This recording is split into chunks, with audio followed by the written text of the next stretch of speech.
All right, guys, we have made it to the last column right here, the mortgage. Um, and essentially, you've done one or two things. You have made this number positive, and you have monthly leftover funds, or you haven't.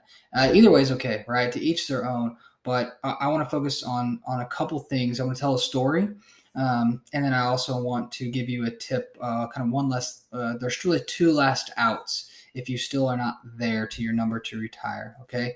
We're going to operate on not switching our hopes and dreams because we want to try and get there. So here's my options and a little story for you of our own personal journey.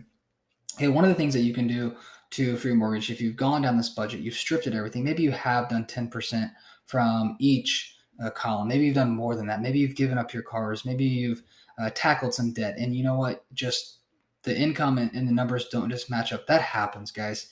It does. Maybe our mortgage is just not where we need it to be. So we can either do one of two things. We can house hack, which is simply is renting out a room or a part of your house, or move into a duplex, right? And rent out half and cover some of your mortgage. So you could do that, like I said, that could be Airbnb in a room. I mean, that people do that. Just in case you didn't know that, you can rent out a private room to maybe traveling doctors, traveling nurses. Um, that's pretty common, and so don't be afraid to go down that route, even if you need to supplement just a couple $100 a month. That's very doable, especially depending on what area of the country or world you live in. You could do that. So that's one option before you just jump ship and have to downsize. The second one is stay tuned for. Let's say you're just short a couple $100, and it's not worth the hassle of moving, and that's just such a big undertaking that you don't even want to go down that road, but you're close, or you want to speed up that timeline. Um, Taking on a side hustle, especially if you both can, or if one of you can, to have the time. I'm going to show you later on in the course of some ideas to make one, two, three, four, even maybe $500 a month. Think about an extra $6,000 if you could put that towards investing. What that could do for your timeline. It's very, very powerful when you use that side hustle money towards your investing number, or towards your nest egg, or towards the payoff debt. And that's solely what it's meant for. So I wanted to say that before we jump in to talking. And then I want to tell you a story about my wife and I were in Springfield. We bought a fixer-upper. We bought a beautiful lot right in the middle of town on an acre, which is like unheard of in the middle of the city.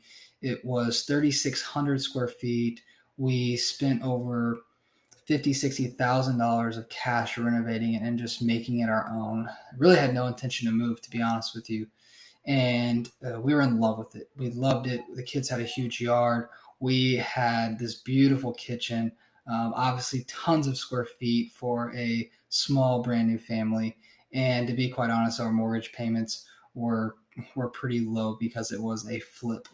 Um, and we decided to move to Kansas City for a lot of reasons, for a lot of personal reasons, for a lot of marriage reasons, and we decided to downgrade.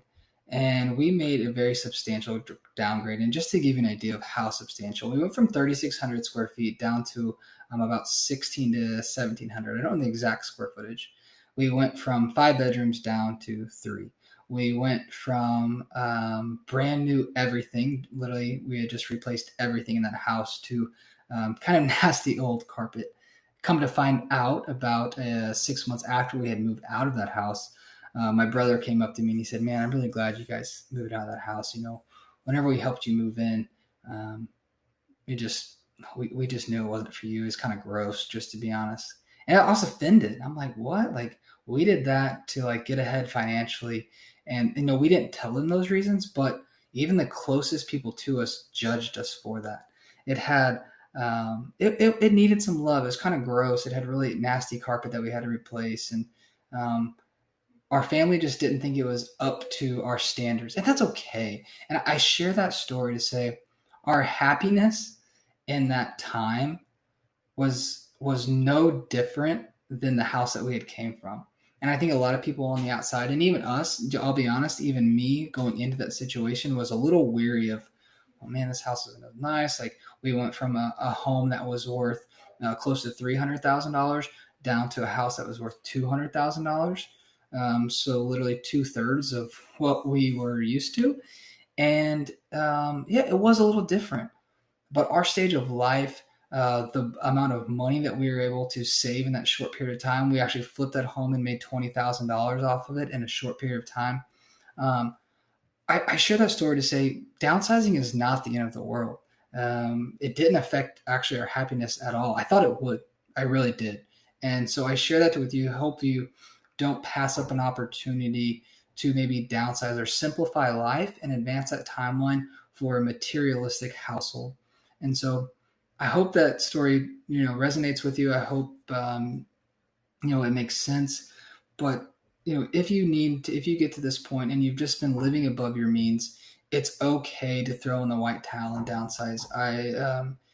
I would applaud you for it. It's a very tough thing to do, and that's why I put it last, because moving your house, moving your mortgage is literally it's tough. It's time consuming, it's costly, and you do have to swallow a little bit of your pride. So I hope that you would really consider that, look at everything in your budget before you do, obviously before you make a big decision, and be smart about your choices. So all right, guys, thanks.